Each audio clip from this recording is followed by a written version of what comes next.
right, let the gold quest, or the quest for the gold ball, begin as we reveal the WIAA boys basketball brackets. Thank you for joining us this Sunday morning.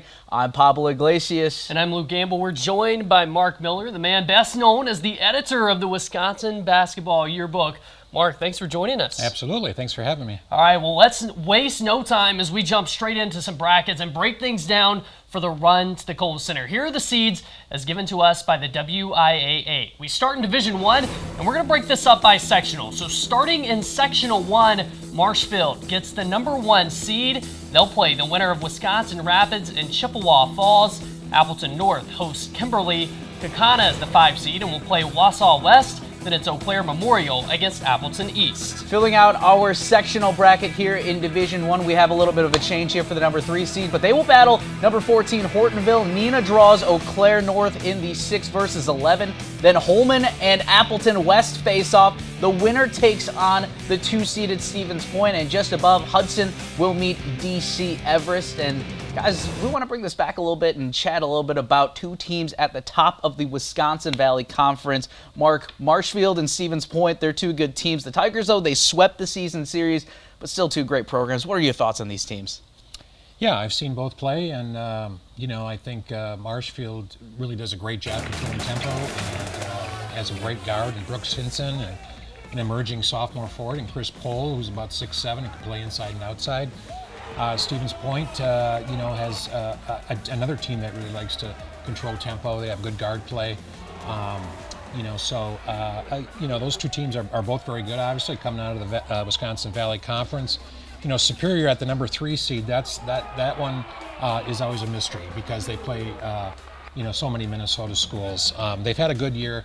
They did get beat yesterday by Chippewa Falls, which was a little bit of a surprise. However, one of their best players did not play in that game, so Calvin Anderson did not play. So we'll see, how Superior does against Hortonville. It's a long drive for Hortonville to go up there, but Hortonville obviously being in the FEA, they're battle tested, so I'm sure they're going to get a very good game.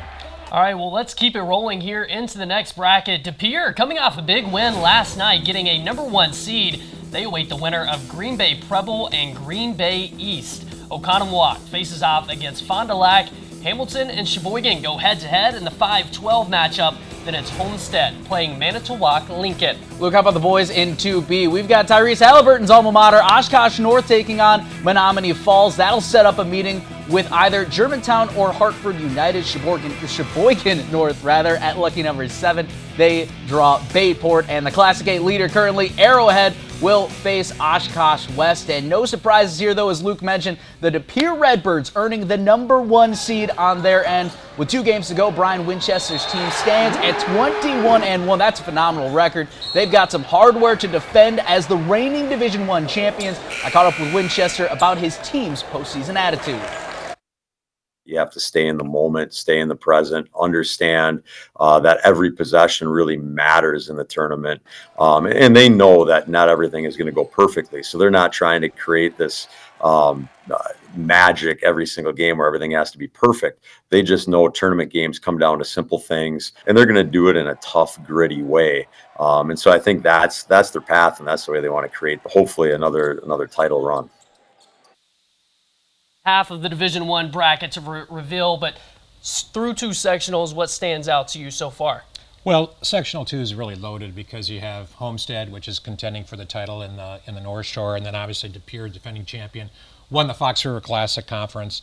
And then, in the other half, you got Oshkosh North, which won the Fox Valley Association, and Arrowhead, which won the Classic 8. So those teams are top 10 quality. For sure. And then you have some other teams in there that are a little bit of a landmine, if you will. You look at Germantown, which finished second, I believe, to Marquette in the Greater Metro. That's a team that's certainly capable of pulling off some upsets or two. Same thing with Sussex Hamilton as the 5 seed.